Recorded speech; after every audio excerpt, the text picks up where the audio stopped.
आनी आमचो जो कितें वेव्हार चलता तो ह्या दोनूय ब्रांचींनी चलता। तेन्ना हितूंतल्यान आमी एकूय रुपया कोणाक दिल्लो ना आनी आयज 2016 पर्यंत आमचे सगळे ऑडिट केल्ले आसा।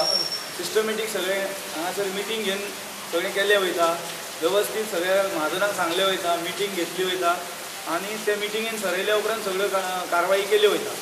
तेन्ना कोण तरी हनुमन परब म्हणून तेणेन जे माजी अध्यक्ष आपूण म्हटला आनी अध्यक्ष माजी अध्यक्ष आसलोय बी, तेणेन जे कितें स्टेटमेंट केलें तें सगळें चुकीचें आसा। तेका आनी हें जे कितें तेणी बरयलां तें सगळें खोटें आसा। आमच्या गांवाची बदनामी तेणी केल्ली आसा।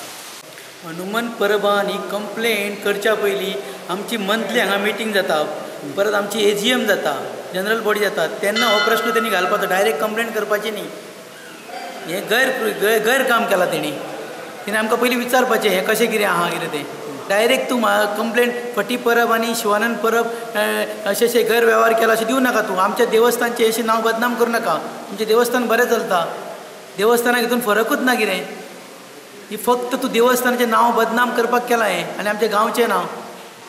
हनुमन परबान जी 16 तारखेक जो कंप्लेंट केल्या आनी पेपरार जो न्यूज येयला आनी तेणी म्हटलां की देवस्थान समिती हेतून सहभागी आहा, हेजें आमकां कारण कळपाक जाय की देवस्थान समितीचो अकावंट आनी तो 0773 हो अकावंट सेपरेट आहा। देवस्थानाचें अकावंट फक्त केनरा बँक आनी बँक ऑफ इंडिया हितून दोनूच अकावंट चालू आहा।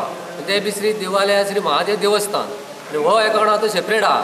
ह्या अकावंटाक आनी ह्या अकावंटाक कांयच फरक ना। हितून जी तेणी ती बातमी जी दिल्या आनी कंप्लेंट केल्या एकदम चुकीची आहा।